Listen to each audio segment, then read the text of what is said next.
Market లో invest చేసి మీ డబ్బులు డబుల్ చేసుకోవాలనుకుంటున్నారా? సుందరరామిరెడ్డి గారి లైవ్ సెమినార్ కి అటెండ్ అవ్వండి.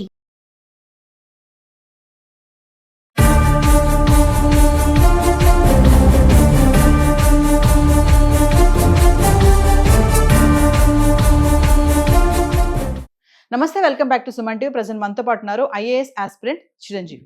నమస్తే చిరంజీవి గారు. చిరంజీవి గారు, మరి గ్రూప్ 1 రిజల్ట్స్ అయితే వచ్చేసాయి. అంటే పోస్టుల వారీగా కూడా ఎంపిక చేయాలని చెప్పేసి అంటున్నారు. మరి ఉద్యోగాలు వచ్చిన వాళ్ళ సంగతి పక్కన పెడితే మనం చేసే వీడియో కాన్సెప్ట్ ఏంటంటే, మరి ఎన్నో సంవత్సరాల నుంచి కష్టపడి చదివిన వాళ్ళు, క్వాలిఫై అవ్వని వాళ్ళ ఫ్యూచర్ ఏంటి, మరి వాళ్ళ సంగతి ఏంటి అంటే? మన తెలుగు స్టేట్స్లో ఈ గ్రూప్స్ అయితే ప్రిపేర్ అవుతారు, ఐదర్ గ్రూప్ 1, గ్రూప్ 2, గ్రూప్ 3 ఇట్లా ప్రిపేర్ అభ్యర్థుల్లో సక్సెస్ రేషియో కంటే ఫెయిల్యూర్ రేషియో ఎక్కువ ఉంటుంది. సో వాళ్ళు ఏంటంటే నియర్లీ 5 years ఆర్ 3 years కూడా దీనికోసమే కేటాయిస్తారు. సో అలాంటప్పుడు ఒక్కసారిగా అది నోటిఫికేషన్ కంప్లీట్ అయ్యి మంచిగా సక్రంగా జరిగితే నో ప్రాబ్లం. ఎందుకంటే ఓకే, కష్టపడ్డాము, మంచిగా పార్షాలిటీ లేకుండా మంచిగా ఎగ్జామ్ జరిగింది కాబట్టి అండ్ సక్సెస్ అవ్వలేదు. సో ఏదో ఒక లూప్ హోల్స్ మన ప్రిపరేషన్ వల్ల లేదంటే సరిగ్గా ప్రిపేర్ అవ్వలేదని చెప్పి వాళ్ళు ఇది అవుతారు. కానీ ఇక్కడ అలాగలేదు. ఎగ్జామ్ 2021 నుంచి కూడా ఇప్పటి వరకు, ఐ మీన్ 2022 నుంచి ఇప్పటి వరకు నోటిఫికేషన్ విడుదలై నుంచి పోస్టింగ్ వచ్చేంత వరకు కూడా ఏదో ఒక లూప్ హోల్తోనే ఎగ్జామ్ క్యాన్సిల్ అవుతూ వచ్చింది. సో మా ఫ్రెండ్స్ కొంతమంది ఢిల్లీ నుంచి కూడా వచ్చేసారు గ్రూప్ 1 కోసం. వాళ్ళందరూ సివిల్స్ కోసం ప్రిపేర్ అవ్వడానికి ఢిల్లీ వెళ్ళారు. కానీ 2022లో ఢిల్లీ నుంచి ఇక్కడికి వచ్చారు ఎందుకు ప్రిలిమ్స్ రాయడానికి అని చెప్పి. సో అప్పటి నుంచి స్టార్ట్ అయింది ఇష్యూ. సో వాళ్ళు అప్పటి నుంచి ఏంటంటే టైం కేటాయిస్తారు, ఫైనాన్షియల్గా కూడా వాళ్ళ ఇంట్లో నుంచి సపోర్ట్ తీసుకొని ప్రిపేర్ అవుతారు. ఇప్పుడు సడన్గా ఇన్ని అవకతవకలు జరిగి ఒక్కసారిగా ఎగ్జామ్ ప్రాపర్గా ఒక లేకుండా, అంటే లూప్ హోల్స్తోని, అంటే ప్రొసీజర్ లూప్ హోల్స్తోని సరిగ్గా నిర్వహించలేదు. ఎగ్జామ్ లీకేజెస్ అన్నారు, బయోమెట్రిక్ ఇష్యూస్ వచ్చాయి. సో ఫైనల్గా జడ్జిమెంట్స్ కూడా అనుకూలంగా రాలేదు. ఎందుకంటే జడ్జిమెంట్ కూడా అనుకూలంగా రాకపోయేసరికి యాస్పిరెంట్స్లో చాలా నిరుత్సాహపడ్డారు. సో వాళ్ళ భవిష్యత్తు ఏంటి అని చెప్తే క్వశ్చన్ మార్క్ అని చెప్పాలి. దీనికి బాధ్యులు ఎవరంటే మనం గవర్నమెంట్ అని చెప్పలేము, ఇటు టీజీపీఎస్ అని చెప్పలేము. సో రెండింట్లో లూప్ హోల్స్ ఉన్నాయి, మనం దాన్ని రెక్టిఫై చేయాలి. అయితే యాస్పిరెంట్స్ ఇప్పుడు ఏం చేయాలి అంటే కనుక వాళ్ళు ఆల్టర్నేటివ్ చూసుకోవాల్సిందే. ఇంకా ఎందుకంటే ఫైట్ చేశారు వాళ్ళు, కానీ వాళ్ళు తప్పని మనం చెప్పలేము. ఇక్కడ సిస్టంలో లూప్ హోల్స్ ఉన్నాయి క్లియర్గా మనకు అర్థమవుతుంది. ఈవెన్ కాన్స్టిట్యూషనల్ బెంచ్ ఏదైతే ఉందో మనకి, కాన్స్టిట్యూషనల్ బాడీ ఏదైతే ఉందో మనకి, హైకోర్టు కూడా ఆఖరికి మనకి సరిగ్గా జడ్జిమెంట్ ఇవ్వకపోయేసరికి సో మన సిస్టంలో ఒక లూప్ హోల్స్ ఉన్నాయని అర్థమవుతుంది. సో యాస్పిరెంట్స్ ఇప్పుడు ఏం చేయాలంటే ఆల్టర్నేటివ్ ప్రిపేర్ అవ్వాలి. ఆ ఆల్టర్నేటివ్ అంటే ఏముంది, ఇప్పుడు ఫర్ సపోజ్ గ్రూప్ 1 ప్రిపేర్ అయిన అభ్యర్థి మెయిన్స్ క్వాలిఫై అవ్వకుండా ఇప్పుడు ఏదైతే ఉన్నాడో ఆ అభ్యర్థి ఆల్టర్నేటివ్ ప్రిపేర్ అవ్వాల్సిందే. ప్రిపేర్ అవ్వకపోతే కనుక చాలా ఇబ్బంది పడుతుంది. అంటే కమింగ్ టు ఇప్పుడు మనం గతంలో ఒక వీడియోలో మాట్లాడుకున్నాం, జియో 29 ఒకటి, జియో 51 ఒకటి. ఏంటంటే దాని గురించి ఒకసారి మాట్లాడుకుందాం. యాక్చువల్లీ 2024 ముందు ఏదైతే నోటిఫికేషన్ వచ్చిందో అందులో 51 ఉండే. ఈ 51 ఏం చెప్తుందంటే, ఇప్పుడు జనరల్ కేటగిరీలో ఒక మెయిన్స్కి కట్ ఆఫ్ ఒక 100 లేదా ప్రిలిమ్స్కి ఒక 100 మార్క్స్ కట్ ఆఫ్ ఉందనుకుందాం జనరల్ కేటగిరీలో. సో రిజర్వేషన్ ఉన్న క్యాండిడేట్స్ ఎస్సీ ఎస్టీస్ ఎవరుతున్నారో ఆ క్యాండిడేట్స్ ఈ జనరల్ కేటగిరీ మార్క్స్ కంటే ఎక్కువ వచ్చాయి అనుకుందాం. సో ఇప్పుడు ఒక SC candidate general category marks ఎక్కువ వచ్చాయి. ఇప్పుడు ఆ అభ్యర్థి ఆబ్వియస్లీ కన్నా జనరల్ కేటగిరీ ఎలిజిబుల్ అవుతాడు. సో అంటే ఆ అబ్బాయి రిజర్వేషన్ కాకుండా జనరల్ కేటగిరీలో క్వాలిఫై మంచిగా అభ్యర్థి ర్యాంక్ తెచ్చుకోవచ్చు. కానీ 29లో ఏమైందంటే దాన్ని రివర్స్ చేస్తారు. అంటే ఇప్పుడు ఫర్ సపోజ్ నేనే ఉన్నాను, ఒక క్యాండిడేట్ని నాకు రిజర్వేషన్ ఉన్న క్యాండిడేట్ని జనరల్ కేటగిరీలో నేను క్వాలిఫై అవుతున్నాను. సో దాన్ని ఇప్పుడు క్వాలిఫై అవ్వను జియో 29 ప్రకారం. ఈ క్వాలిఫై అవ్వకపోవడం వల్ల ఏమవుతుందంటే, ఎవరైతే మా ఈ కేటగిరీ రిజర్వేషన్ ఉన్న కేటగిరీలో ఉన్నారో వాళ్ళకి కాంపిటీషన్ ఎక్కువ అవుతుంది. సో వాళ్ళు ఇందులోనే కాంపిటీషన్ అవ్వాలి, జనరల్ కేటగిరీలో కాంపిటేటివ్ అవ్వలేరు. అప్పుడు అంటే ఒక అభ్యర్థి కనుక జనరల్ కేటగిరీకి వెళ్ళిపోతే ఒక పోస్ట్ ఇంకొక అభ్యర్థి వస్తుంది ఇక్కడ, ఎస్సీ అవని ఎస్టీ అవని ఆ అభ్యర్థికి వస్తుంది ఇక్కడ. కానీ ఆ జియో 29 కూడా ఎప్పుడైతే తీసుకొచ్చారో 2024 రీనోటిఫికేషన్కి, అది మన అక్కడ నుంచి ఇష్యూ స్టార్ట్ అయింది.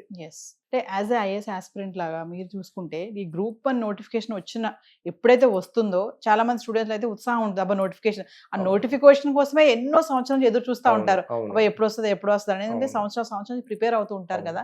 సరే వచ్చేసింది, వచ్చాక కూడా ఎగ్జామ్ అయ్యే టైంకి మీరు అన్నట్టుగానే ఒకసారి ఏమో పేపర్ లీకేజ్ అని, ఒకసారి ఏమో బయోమెట్రిక్ అని చెప్పేసి ఒకసారి ఇలా రద్దు చేయడం, ఇలా చాలా జరిగాయి మనకి. మరి ఇప్పుడు ఫైనల్గా చూసుకుంటే ఇలా అయింది. మరి అంటే మీరు అన్నారు కదా ఫ్యూచర్ వాళ్ళ నెక్స్ట్ వాళ్ళు ఏంటి అని అంటే మీరు అన్నారు వాళ్ళ నెక్స్ట్ ఆల్టర్నేటివ్ చూసుకోవాల్సిందని చెప్పేసి. అంటే గ్రూప్ 1 గ్రూప్ 2 అనేటప్పటికే పేరెంట్స్ని వదిలిపెట్టేసి ఆ ఊళ్ళలోంచి హైదరాబాద్ వచ్చేసి మీరు ఢిల్లీ నుంచి కూడా వచ్చారని చెప్తున్నారు కదా. అంటే బ్యాక్గ్రౌండ్ ఎంత పూర్గా ఉన్నా కూడా ఒక గవర్నమెంట్ జాబ్ కొట్టాలి అనే ఒక తృష్ణతో చాలా మంది సీరియస్గా ప్రిపేర్ అవుతూ ఉంటారు. అంటే మరి వాళ్ళందరికీ ఇప్పుడు ఏంటి సమాధానం అంటే ఎందుకు ఇలా జరుగుతున్నాయి అంటే ఇవన్నీ సింపుల్ అండి, సిస్టమ్ లూప్ హోల్స్ అండి. మన వ్యవస్థ కనుక సక్రంగా జరిగితే కనుక చాలా బాగుంటుంది. ఎగ్జాంపుల్ ఒక యూపీఎస్ చూసుకుంటే ఆ యూపీఎస్సీ విత్ ఇన్ 1 yearలో అంటే 12 monthsలో ఆ నోటిఫికేషన్ వస్తుంది, దాన్ని రిక్రూట్మెంట్ కంప్లీట్ చేసేస్తుంది, తర్వాత ట్రైనింగ్ ఇస్తుంది. సో ఎవ్రీ ఇయర్ ఒక ఆల్టర్నేటివ్గా పోతూ ఉంటుంది. అంటే రిటైర్మెంట్ జరుగుతుంటాయి, పోస్టులు ఖాళీ అవుతుంది, దానికి ఫిల్ చేస్తూనే ఉంటుంది.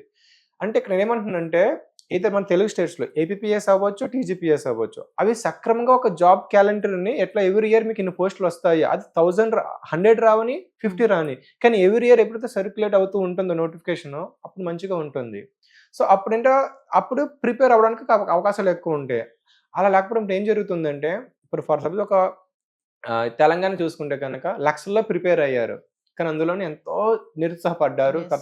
సో ఆల్టర్నేటివ్ గ్రూప్ 3 గ్రూప్ 2కి కూడా గ్రూప్ 4 కూడా ప్రిపేర్ అయ్యి వాళ్ళు ఏదో జాబ్ చేసుకుంటున్నారు కొంతమంది అయితే నాకు తెలిసిన ఫ్రెండ్స్ కూడా. కానీ వాళ్ళు ఎంతో కష్టపడి మీరు అన్నట్టుగా సామాజికంగా ఆర్థికంగా అంటే సోషో ఎకనామికల్గా వాళ్ళు ఎన్నో ప్రెజర్ తీసుకొని ఈవెన్ ఇవి క్రాస్ చేసి వాళ్ళు మెయిన్స్ వరకు వచ్చినా సరే మెంటల్ ప్రెజర్. ఎందుకు మెంటల్ ప్రెజర్ అంటే వాళ్ళు ఎంత కష్టపడి ప్రిపేర్ అవుతారు, అరే నీకు జాబ్ రాలేదా, ఊర్లోకి వెళ్తే జాబ్ రాలేదా, అరే ఏమైందిరా అని అదొక ప్రెజర్తో వాళ్ళు చాలా అప్రెస్ అవుతున్నారు.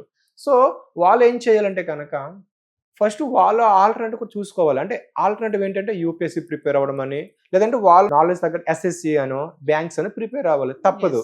ఎందుకంటే మనం ఇప్పుడు సిస్టంలోనే లూప్ హోల్స్ మనం మార్చలేము. నేను న్యాయస్థానమే సక్రమంగా లేనప్పుడు మనం ఏమీ చేయలేము. సో ఆల్టర్నేటివ్ చూసుకోవాలి, అంటే లైక్ యూపీఎస్సీ, సిజిఎల్ ఇటువంటి చూసుకోవాల్సిందే. ఇంకోటి అండి, ఇప్పుడు ఈ గ్రూప్ 1 గ్రూప్ 2 ప్రిపేర్ అయ్యే వాళ్ళు కాంపిటీషన్ చాలా ఎక్కువే ఉంటుందని తెలుసు వాళ్ళకి, అభ్యర్థులకి ఎవరైతే ఉంటారో తెలిసి కూడా ఇంకా దానికోసం పోరాడుతూనే ఉంటారు. అంటే ఇన్నే సీట్స్ ఉన్నాయి, ఇన్నే వస్తాయి జాబ్స్, ఇన్నే పోస్టులు ఉన్నాయని తెలిసి కూడా ప్రిపేర్ అవుతూ ఉంటారు. ఒకసారి ఫెయిల్ అయినా కూడా మళ్ళీ వదలకుండా ప్రిపేర్ అవుతూ టైం వేస్ట్ చేస్తున్నారు వాళ్ళు అంటే ఏం చెప్తారు మీరు? సో దీనికి ఒక ఎగ్జాంపుల్ చెప్తాను మ్యామ్ మీకు. వన్ ఆఫ్ మై ఫ్రెండ్ 2019లో ఒక నోటిఫికేషన్ వచ్చింది గవర్నమెంట్ నుంచి, ఆంధ్రప్రదేశ్ గవర్నమెంట్ సచివాలయం పోస్టులు వచ్చాయి. సో దగ్గరతో చాలా లక్షల పోస్టులు వచ్చాయి, దానికి మా ఫ్రెండ్ అప్లై చేశాడు. సో అబ్బాయి కూడా 60K శాలరీ వచ్చేది, కానీ అబ్బాయి ఆ పోస్ట్కి అప్లై చేస్తే ఎగ్జామ్ వచ్చింది, సో వెళ్ళిపోయాడు. ఇప్పుడు అబ్బాయికి సమ్ శాలరీ వస్తుంది, మంచిగా గవర్నమెంట్ జాబ్ చేసుకుంటూ ఉంటున్నారు. సో ఈ నేపథ్యంలో ఏంటంటే మీకు ఎగ్జాంపుల్ చెప్తున్నాను, ఆ అబ్బాయికి ఏమో కొన్ని లక్షలతో కట్నంతోనే పెళ్లి జరిగితే వాళ్ళ కొలీగ్స్ ఎవరైతే ఉన్నారో వాళ్ళకి ఎటు కాకుండా లే ఆఫ్ జరిగాయి. సో లే ఆఫ్ జరిగే అక్కడ వాళ్ళు చాలా సఫర్ అవుతున్నారు. సో గవర్నమెంట్ జాబ్ కొన్ని సంవత్సరాలు పట్టినా సరే ఆఫ్టర్ దట్ సక్సెస్ అయితే కనుక ఇంకా లైఫ్ లాంగ్ సెటిల్మెంట్ ఉంటుంది. సో దానికోసమే ఎన్నో సంవత్సరాలైనా సరే కేటాయించి దానికి ప్రిపేర్ అవడానికి major reason life long settlement ఉంటుంది, life time settlement. So final Chiranjeevi గారు, ఇప్పుడు జాబ్స్ రావు, నోటిఫికేషన్ టైంకి రాదు, ఎన్నో అవకతవకలు, ఎన్నో అవరోధాలు మధ్యలో ఇవన్నీ జరుగుతున్నాయి కదా, మరి దీనికి ఆల్టర్నేటివ్ ఏమైనా ఉందా అంటే మీరు ఏమైనా చెప్పాలనుకుంటున్నారు గవర్నమెంట్? ఆబ్వియస్లీ చెప్పాలి మ్యామ్. ఎందుకంటే మన ఇండియాలో ప్రభుత్వ ఉద్యోగం అనేది ప్రతి ఒక్క యాస్పిరెంట్ కళ ఉంటుంది. సో ఆ ఉద్యోగానికి ఎవరైతే ప్రయత్నిస్తూ ఉంటారో ఆ ఉద్యోగం ప్రయత్నిస్తారు, సక్సెస్ అవ్వరు. మేబీ ఇక్కడ గవర్నమెంట్ లూప్ హోల్స్ అయ్యి ఉండొచ్చు, లేదంటే అభ్యర్థి సరిగ్గా ప్రిపేర్ అవ్వకపోవచ్చు. సో అభ్యర్థి సక్రమంగా ప్రిపేర్ అవ్వకపోతే ఓకే, ఎందుకంటే తను రియలైజ్ అయ్యి ఆల్టర్నేటివ్ చూసుకుంటాడు. కానీ తను హార్డ్ వర్క్ చేసి సోషల్గా, ఎకనామికల్గా, మెంటల్గా తన ఆ యొక్క ఒడిదుడుకులను దాటుకొని వచ్చి కూడా ప్రిపేర్ అయినప్పుడు ఇటువంటి అవతవకలు జరిగినప్పుడు సో ఆ అభ్యర్థి చాలా ఇబ్బంది పడతాడు. అటువంటి అప్పుడు ఏం చేయాలంటే మన తెలుగు స్టేట్స్ ఎస్పెషల్లీ ఆర్ఎల్స్ మన స్టేట్ పబ్లిక్ కమిషన్స్ ఏముంటాయో అవి డెఫినెట్లీగా యూపీఎస్సీ మాదిరిగా రీఫార్మ్స్ తీసుకురావాలి. ఫస్ట్ ఆ రీఫార్మ్స్ తీసుకొచ్చి ఎవ్రీ ఇయర్ క్యాలెండర్ కండక్ట్ తీసుకురస్తూ ఉండాలి. ఎవ్రీ ఇయర్ ఆల్టర్నేటివ్గా మనకి ఎగ్జామ్ నోటిఫికేషన్ వస్తూనే ఉండాలి. అండ్ సెకండ్ థింగ్ వచ్చేసి పార్షియాలిటీ చూపించకూడదు, ఇంపార్షియాలిటీగా అంటే పక్షపాత ధోరణి అంటారు కదా, చూపించలేదు మా వాళ్ళు ఇది అని చూపించకూడదు. అండ్ సిస్టంలోనే ఆ ఎగ్జామ్ కండక్ట్ చేసే ప్రాసెస్లోనే ప్రాపర్ సిస్టమేటిక్గా ఉండాలి, ఎటువంటి లూప్ హోల్స్ జరగకుండా. పేపర్ లీకేజ్ అవ్వచ్చు, బయోమెట్రిక్ ఇష్యూస్ అవ్వచ్చు. సో మీకు గత వీడియోలో చెప్పాను సిజిఎల్లో మీకు ఒక పెద్ద జరిగిందని చెప్పి. సో అటువంటి ఇష్యూస్ జరగకుండా ప్రాపర్ టెక్నాలజీని ఉపయోగించి మనం రీఫార్మ్స్ తీసుకురావాలి. ప్రభుత్వ వ్యవస్థలు అయితే ఉన్నాయో ఆ ప్రభుత్వ వ్యవస్థలు కంపల్సరీ సంస్కరణలు తీసుకురావాలి. అది తీసుకొచ్చినప్పుడు మాత్రమే ఒక అభ్యర్థికి ఒక అవకాశం ఉంటుంది. అలా లేని పక్షంలో ఏమవుతుందంటే అభ్యర్థికి నష్టపోతాడు, అటు తల్లిదండ్రులు నష్టపోతారు. Yes. అంటే యావరేజ్‌గా ఒక కుటుంబమే నష్టపోవడానికి అవకాశాలు ఉన్నాయి. సో ఫైనల్లీ అండి, అంటే ఇప్పుడు ఉద్యోగాలు వచ్చిన వాళ్ళ సంగతి ఓకే. మీరు అన్నట్టుగా క్వాలిఫై అవ్వని వాళ్ళందరూ కూడా నెక్స్ట్ గ్రూప్ 2, గ్రూప్ 3 గాని, గ్రూప్ 4 గాని వీటి వైపు వెళ్ళాల్సిందే అంటారా ఇంకా? ఏదైతే మన తెలుగు స్టేట్స్ కండక్ట్ చేసే గ్రూప్స్ ఎగ్జామ్స్ ఉన్నాయో వాటి కోసం 5 ఇయర్స్ కూడా వెచ్చించి Yes. నష్టపోయిన వాళ్ళు చాలా మంది ఉన్నారు. ఎందుకంటే అదే లక్ష్యంతో వస్తారా, సో ఆ టైంకి నోటిఫికేషన్ వచ్చినా సరే టైం కంప్లీట్ అవ్వకపోవడం వల్ల అనేక కేసెస్ వల్ల సో అవి జరగదు. సో ఆబ్వియస్లీ ఆల్టర్నేటివ్ చూసుకోవాలి. ఎందుకంటే 5 ఇయర్స్ ఫైనాన్షియల్ గా బర్డెన్ చూసుకోండి, ఎందుకంటే సపోర్ట్ వస్తుంది ఎక్స్పెన్సెస్ కి. Yes. సో అవి 5 ఇయర్స్ తర్వాత ఆబ్వియస్లీ కొంచెం కష్టం అవుతుంది. So obviously alternative exams prepare అవ్వాలి. అవ్వకుండా అలా ఉంటే కనుక చాలా కష్టం అవుతుంది. కష్టం అవుతుంది. అంటే వీళ్ళు ప్రిపరేషన్ అయ్యే వాళ్ళు వేరే వేటికి వెళ్ళడానికి ఛాన్సెస్ లేవంటారా? అంటే వాళ్ళ మైండ్ సెట్ అలా డైవర్ట్ అయిపోతుందా? ఈ గ్రూప్ 1, గ్రూప్ 2 ప్రిపేర్ అయ్యే వాళ్ళు ఎందుకురా ఇన్ని సంవత్సరాల నుంచి కష్టపడుతున్నావు, ఇది చాలులే ఇక నీకు రావట్లేదు కదా, వేరే దానికి వెళ్ళు అంటే, లేదు నేను ఎట్లయినా సాధించాలని కొంతమంది గట్టిగా ఇంక దాని మీద కూర్చుంటారు. అంటే వాళ్ళ ఫ్యామిలీస్ గురించి కానీ ఇంకా ఇవేం ఆలోచించరు అంటారా? ఆబ్వియస్లీ మ్యామ్, అంటే ఎగ్జాంపుల్ నేనని చెప్పలేను. So one of my friend కానీ నేను కానీ ఎగ్జామ్ 7 ఇయర్స్ అవుతుంది సివిల్స్కి వచ్చి మేము. సో అదే ప్రిపరేషన్లో ఉన్నాం. అంటే ఇక్కడ ఏం చెప్పాలంటే ఆ జోన్ నుంచి, అంటే ఈ జోన్లో ఎవరైతే వస్తారో ఆ జోన్ ఆ మైండ్ సెట్ అలా క్రియేట్ చేసేస్తుంది. ఎలాగైనా సాధించాలి. సో ఆ ఫైనాన్షియల్ కావచ్చు, లేదంటే సొసైటికల్ కావచ్చు, ఈ ప్రెజర్స్ ఎలా క్రాస్ చేయాలంటే నేను దీన్ని అచీవ్ చేయాల్సిందే అని చెప్పి ఫిక్స్ అయిపోతారు. సో మా ఫ్రెండ్ చాలా మంది కూడా ఆల్టర్నేట్ జాబ్స్ ప్రిపేర్ అయ్యారు, సక్సెస్ అయ్యారు. కానీ మేమైతే వెళ్ళట్లేదు. ఎందుకు అని చెప్తే కనుక ఆ యొక్క దృఢ సంకల్పం అనవచ్చు, ఏదైనా అవ్వచ్చు, సక్సెస్ అవ్వాలి ఎప్పటికైనా.